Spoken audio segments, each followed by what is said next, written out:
അസ്സലാമലൈക്കും.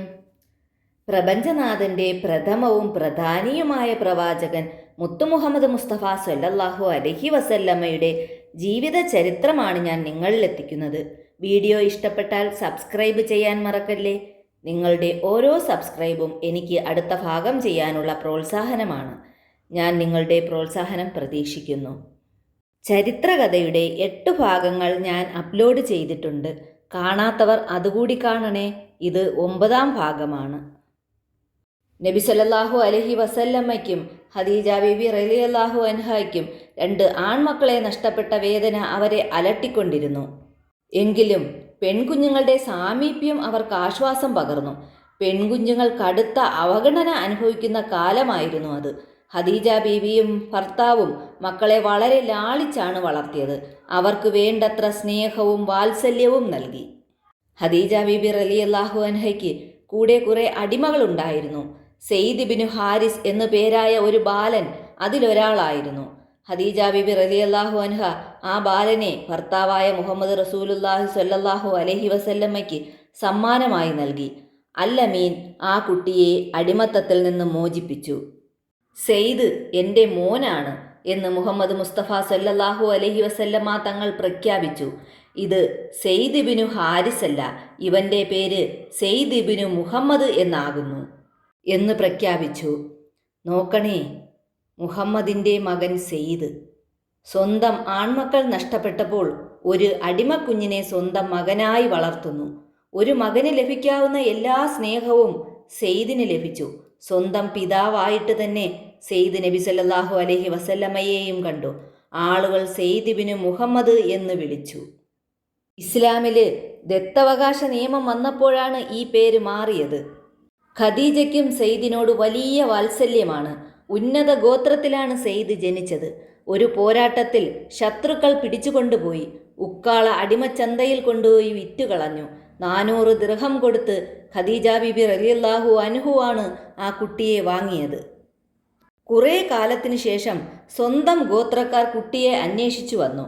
അൽ-അമീൻ്റെ കൂടെയാണ് കുട്ടിയെന്നറിഞ്ഞാണ് മക്കയിലെത്തിയത്. കുട്ടിയുടെ പിതാവ് കണ്ണീരോടെ അൽ-അമീനോട് പറഞ്ഞു, ഇതെൻ്റെ മകനാണ്, ശത്രുക്കൾ പിടിച്ചുകൊണ്ടു പോയതാണ്, എനിക്ക് എൻ്റെ മകനെ വിട്ടുതരണം. അതിന് മറുപടിയായി അൽ-അമീൻ പറഞ്ഞു, ഞാൻ സെയ്ദിനോട് പോകണമെന്നോ പോകണ്ടെന്നോ പറയില്ല, അവൻ്റെ ഇഷ്ടം പോലെ ചെയ്യാം. നിങ്ങളുടെ കൂടെ വരുന്നതാണ് അവൻ ഇഷ്ടമെങ്കിൽ അങ്ങനെ ചെയ്യാൻ ഞാൻ തടയുകയില്ല. ഇവിടെ നിൽക്കുന്നതാണ് അവൻ ഇഷ്ടമെങ്കിൽ അങ്ങനെ ചെയ്യാം, അതും ഞാൻ തടയുകയില്ല. ബാപ്പ മകനെ സമീപിച്ചു. എന്നിട്ട് സ്നേഹപൂർവ്വം പറഞ്ഞു, എൻ്റെ പൊന്നു മോനെ, നിന്റെ ഉമ്മയും മറ്റു ബന്ധുക്കളും നിന്നെ കാണാൻ കൊതിച്ച് കാത്തിരിക്കുകയാണ്. ബാപ്പയുടെ കൂടെ പോകണമെന്ന് അദ്ദേഹത്തോട് പറ മോനെ. ബാപ്പാ, ഈ മനുഷ്യനോളം സ്നേഹമുള്ള ഒരാളും ഈ ദുനിയാവിലില്ല. ഈ മനുഷ്യനെ വിട്ടുപോരാൻ എനിക്കാവില്ല വാപ്പാ.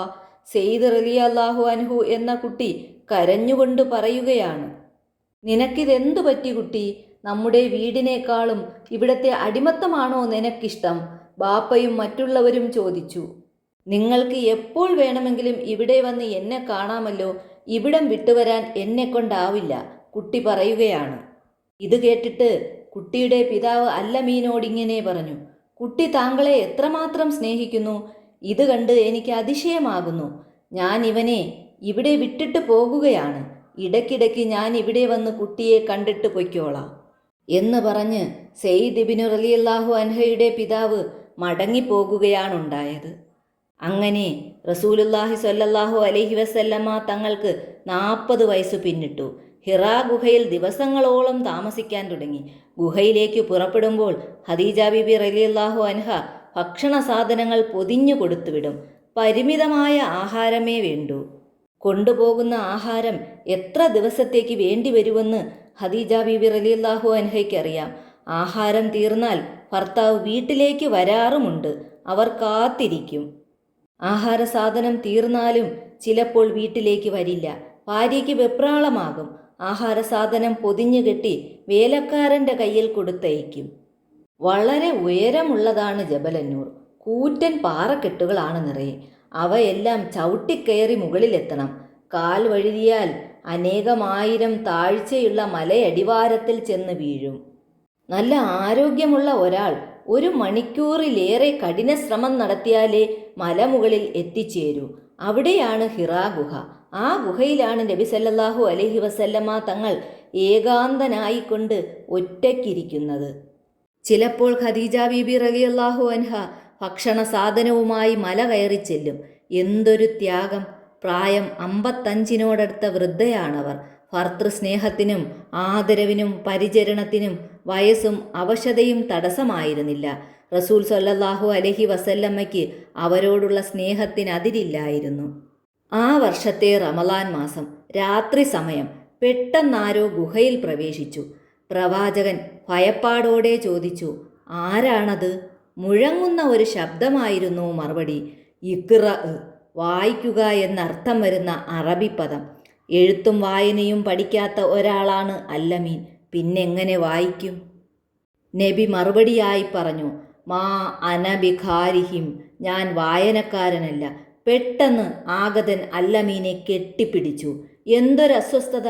ഞെരിഞ്ഞുപോയി. പ്രവാചകൻ പിടിവിട്ടു. ആശ്വാസമായി. പിന്നെയും കൽപ്പന വന്നു, ഇഖ്റ, മാ അനബിഖാരിഹിം എന്ന് ആവർത്തിക്കുകയല്ലാതെ നബിയുടെ മുന്നിൽ വേറെ വഴിയില്ല. ആഗതൻ പിന്നും ശക്തിയായൊന്ന് ആശ്ലേഷിച്ചു. കൂടുതൽ ഞെരുക്കം, വല്ലാത്ത അസ്വസ്ഥത. 3ാം തവണയും ഇഖ്റ എന്നൊരു കൽപ്പന വന്നു. ഇത്തവണ വളരെ വളരെ ശക്തമായ ഞെരുക്കം. വാരിയെല്ലുകൾ തകർന്നു പോകുമോ എന്ന് തോന്നി. പേടിച്ചുപോയി. ഇഖ്റ ബിസ്മി റബ്ബിക, സൃഷ്ടിച്ച നിന്റെ നാഥൻ്റെ നാമത്തിൽ വായിക്കുക. മനുഷ്യനെ രക്തപിണ്ഡത്തിൽ നിന്നവൻ സൃഷ്ടിച്ചു. പേന കൊണ്ട് പഠിപ്പിച്ച നാഥൻ്റെ നാമത്തിൽ വായിക്കുക. മനുഷ്യന് അറിയാത്തതവൻ പഠിപ്പിച്ചു കൊടുത്തു. ഓതിക്കേട്ട വാക്യങ്ങൾ മനസ്സിൽ ആഴത്തിൽ പതിഞ്ഞു. കല്ലിൽ കൊത്തിയതുപോലെ, ചിത്രം പോലെ, ഒരിക്കലും മറക്കാനാവാതെ മനസ്സിൽ പതിച്ചു. ആഗതൻ അപ്രത്യക്ഷനായി. എന്താണ് സംഭവിച്ചത്? ആകെ വിയർക്കുന്നു. ശരീരവും മനസ്സും ക്ഷീണിച്ചിരിക്കുന്നു. ഒരു തരം ഭീതി തന്നെ ബാധിച്ചിരിക്കുന്നു. ഹിറാ ഗുഹയിൽ നിന്ന് നബി സല്ലല്ലാഹു അലൈഹി വസല്ലമ തങ്ങൾ പെട്ടെന്ന് പുറത്തേക്കിറങ്ങി. ചക്രവാളത്തിൽ താൻ നേരത്തെ കണ്ട രൂപം. പിന്നെ ഓടുകയാണ്. പരിസരബോധമില്ലാതെ നബി സല്ലല്ലാഹു അലൈഹി വസല്ലമ ഓടുകയാണ്. ഖദീജ! ഭർത്താവിൻ്റെ ശബ്ദം കേട്ട് ഖദീജ ബീബി റളിയല്ലാഹു അൻഹ പരിഭ്രമിച്ചു. പുറത്തേക്ക് നോക്കി. അതാ ഓടിക്കേറി വരുന്നു. സമ്മിലൂനി സമ്മിലൂനി യാ ഖദീജ, എന്നെ പുതപ്പിട്ട് മൂടൂ, എന്നെ പുതപ്പിട്ട് മൂടൂ ഖദീജ. ഖദീജ ബീബി റളിയല്ലാഹു അൻഹ ഭർത്താവിനെ സ്നേഹപൂർവ്വം സ്വീകരിച്ച് കട്ടിലിൽ കിടത്തി. പുതപ്പിട്ട് മൂടിക്കൊടുത്തു. വല്ലാത്ത കിതപ്പും ബന്ധപ്പാടും. കിടക്കട്ടെ, അല്പം വിശ്രമിക്കട്ടെ.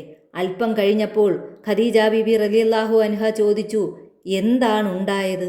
നടന്ന സംഭവം വിവരിച്ചു കൊടുത്തു പ്രവാചകൻ. തൻ്റെ ജീവൻ എന്തെങ്കിലും സംഭവിച്ചു പോകുമോ എന്നുവരെ ഞാൻ ഭയന്നുപോയി ഖദീജ എന്ന് പ്രവാചകൻ പറഞ്ഞു. അങ്ങനെ ഒന്നും സംഭവിക്കില്ല. അള്ളാഹു താങ്കളെ കൈവിടുകയില്ല. താങ്കൾ കുടുംബ ബന്ധങ്ങൾ ചേർക്കുന്നു, അഗതികളെ സഹായിക്കുന്നു, മറ്റുള്ളവരുടെ വിഷമതകൾ തീർക്കുന്നു. നബി സല്ലല്ലാഹു അലൈഹി വസല്ലമയെ സമാധാനിപ്പിക്കുകയായിരുന്നു ഖദീജ. മനസ്സിൽ ബേജാറുണ്ടായിരുന്നു, എന്നാൽ ഒന്നും പുറത്തു കാണിച്ചില്ല. ആരാവും തൻ്റെ ഭർത്താവിനെ സമീപിച്ചത്? പിശാചോ ജിന്നോ? അങ്ങനെയുള്ള ശക്തികളൊന്നും അല്ലമീനെ സമീപിക്കില്ല. സംഭവിച്ചതെന്താണെന്നറിയണം. ആരോട് ചോദിക്കും? തൻ്റെ ബന്ധുവായ പൂർവ്വവേദങ്ങൾ പഠിച്ച ഒരു പണ്ഡിതനുണ്ട്, വറഖത്ത് ഇബ്നു നൗഫൽ. അദ്ദേഹത്തോട് ചോദിക്കാം. ഇപ്പോൾ വാർദ്ധക്യം ബാധിച്ചിരിപ്പാണ്. സംഭവങ്ങൾ വിവരിച്ചു കൊടുക്കാം. എന്താണ് അദ്ദേഹം പറയുന്നതെന്ന് കേൾക്കാം. ഖദീജ ബീബി റളിയല്ലാഹു അൻഹു നബി തങ്ങളോട് പറഞ്ഞു. നബി തങ്ങൾ സമ്മതിച്ചു. ഇരുവരും അങ്ങോട്ട് നടന്നു. വറഖത്ത് ഇബ്നു നൗഫലിനോട് നബി തങ്ങൾ എല്ലാം വിവരിച്ചു കൊടുത്തു. എല്ലാം അദ്ദേഹം ശ്രദ്ധിച്ചു കേട്ടു. ഇത് നാമൂസ് തന്നെയാണ്. മൂസാ നബി അലൈഹിസലാമിനെ സമീപിക്കാറുണ്ടായിരുന്ന അതേ നാമൂസ്. നാമൂസ് എന്നാൽ ജിബ്രീൽ എന്നാണ്. വറഖത്ത് ഇബ്നു നൗഫൽ തുടർന്നു. താങ്കൾ ഈ സമുദായത്തിലേക്കുള്ള പ്രവാചകനാണ്, പ്രതീക്ഷിക്കപ്പെട്ട പ്രവാചകൻ. താങ്കളെ ഈ ജനത പുറത്താക്കും. ഖദീജ ബീബി റളിയല്ലാഹു അൻഹ അതിശയത്തോടെ അദ്ദേഹത്തിൻ്റെ മുഖത്തേക്ക് നോക്കി. അപ്പോൾ അദ്ദേഹം പറയുകയാണ്, താങ്കളെ സ്വദേശത്ത് നിന്ന് പുറത്താക്കുന്ന കാലത്ത് ഞാനുണ്ടെങ്കിൽ താങ്കളെ തീർച്ചയായും സഹായിക്കും. ഈ ജനത എന്നെ പുറത്താക്കുമോ? ആശങ്കയോടെ അല്ലമീൻ ചോദിച്ചു. വറക്കത്തിബ്നു നൗഫലിനോട് യാത്ര പറഞ്ഞ് രണ്ടുപേരും മടങ്ങി. ഖദീജ ഭർത്താവിൻ്റെ മുഖത്തേക്ക് ഉറ്റുനോക്കി. ആരുടെ കൂടെയാണ് നടക്കുന്നത്? അള്ളാഹുവിൻ്റെ പ്രവാചകൻ്റെ കൂടെയോ? ഭീതിയും സന്തോഷവും കൂടിക്കുഴയുന്നു. എന്തെല്ലാം പരീക്ഷണങ്ങളാണ്! നബി സല്ലല്ലാഹു അലൈഹി വസല്ലമ തങ്ങൾ ആലോചനയിലാണ്. എന്തെല്ലാമാണ് ഇനി സഹിക്കേണ്ടി വരിക? വറക്കത്തിൻ്റെ സൂചന അതാണല്ലോ. ആശങ്കയ്ക്കും പ്രതീക്ഷയ്ക്കും മധ്യത്തിലാണ് ഇപ്പോഴത്തെ ജീവിതം. സ്വന്തം ജനത തന്നെ വെറുക്കും, ഈ നാട്ടിൽ നിന്നോടിക്കും. വെപ്രാളം നിറഞ്ഞ ചിന്തകൾ. അല്ലാഹു തആല പ്രവാചകനായി തന്നെ തിരഞ്ഞെടുത്തിരിക്കുന്നു. എപ്പോഴും അള്ളാഹുവിൻ്റെ കാവലുണ്ടാകും. ജിബ്രീൽ എന്ന മലക്കാണ് തന്നെ കാണാൻ വന്നത്. ഇനിയും വരുമോ? എന്നാണിനി വരിക? ഒന്ന് കണ്ടിരുന്നെങ്കിൽ. ഇപ്പോൾ ജിബ്രീൽ അലൈഹിസ്സലാമിൻ്റെ വരവിന് വേണ്ടി കൊതിക്കുകയാണ് മുത്തു മുഹമ്മദ് മുസ്തഫ സല്ലല്ലാഹു അലൈഹി വസല്ലമ തങ്ങൾ. നബി സല്ലല്ലാഹു അലൈഹി വസല്ലമയുടെ ചരിത്രകഥയുടെ ബാക്കി ഭാഗവുമായി ഇനിയും വരാം. അസ്സലാമു അലൈക്കും.